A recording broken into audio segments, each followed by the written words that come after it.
విజయవాడ ఇంద్రకీలాద్రిపై శరన్నవరాత్రి ఉత్సవాలు వైభవంగా జరుగుతున్నాయి. రోజుకో అలంకారంలో దుర్గాదేవి భక్తులను అనుగ్రహిస్తోంది. శరన్నవరాత్రి ఉత్సవాల్లో భాగంగా మొదటి 3 రోజులు బాల త్రిపుర సుందరి, గాయత్రీదేవి, అన్నపూర్ణ అలంకారంలో దర్శనమిచ్చిన దుర్గమ్మ ఇవాళ 4వ రోజు శ్రీ కాత్యాయనీదేవిగా భక్తులను అనుగ్రహిస్తోంది.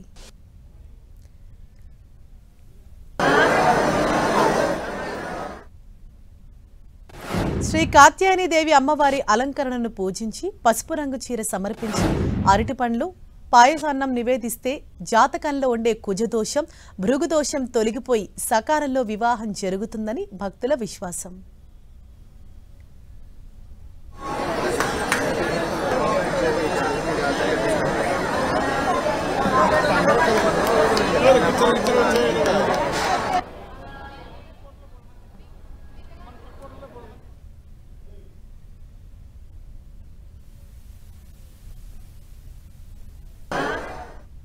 రైట్, ఇదే విషయంపై మరింత సమాచారంతో మా ప్రతినిధి దుర్గా మనకు అందుబాటులో ఉన్నారు.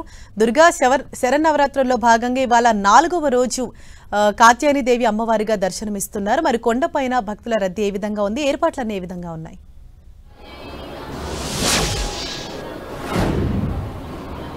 ఇంద్రకీలాద్రిపై దసరా శరన్నవరాత్రి ఉత్సవాలు 4వ రోజుకు చేరుకున్నాయి. ఈ రోజు కాత్యాయనీదేవి అలంకారంలో అమ్మవారు భక్తులకు దర్శనమిస్తున్నారు.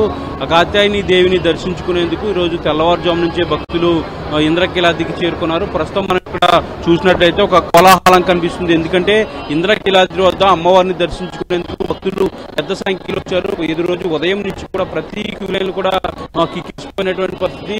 సామాన్య భక్తులతో పాటు విఐపీల తాకిడి కూడా ఈ రోజు ఎక్కువగా ఉంది. నిన్న ఉపరాష్ట్రపతి వచ్చారు కాబట్టి విఐపీల దర్శనాలన్నీ కూడా పూర్తిగా రద్దు చేశారు కాబట్టి ఈ రోజు విఐపీల తాకిడి కూడా ఎక్కువగా ఉంది. ప్రస్తుతం అయితే ఇంద్రకీలాద్రి వద్ద మనం చూస్తున్నాం.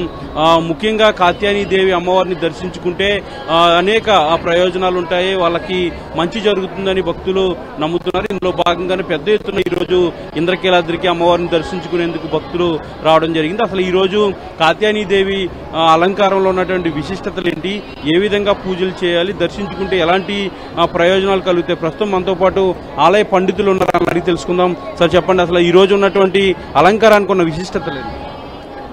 కాత్యాయనీదేవి కాత్యాయన మహర్షుల వారి యొక్క ప్రార్థనతో ఆవిర్భవించినటువంటి తల్లి. పార్వతీదేవి ఈ రూపంగా ఆవిర్భవించి లోకంలో వివాహార్థులైనటువంటి వాళ్లకు వివాహం జరిపించడం అనేటువంటిది ఆమె యొక్క ప్రధాన లక్ష్యం. అందుకనే ఆమె పేరుతో కాత్యాయని వ్రతము అనేటువంటి ఒక వ్రతం కూడా ఉన్నది. ఈ వ్రతాన్ని వివాహం కావలసినటువంటి కన్యకలు చక్కగా ఈ వ్రతాన్ని ఆచరిస్తే సకాలంలో వివాహమై కుటుంబం అంతా కూడా సర్వాభివృద్ధితో ఉంటుంది అని చెప్పి మనకు భాగవత ప్రమాణం.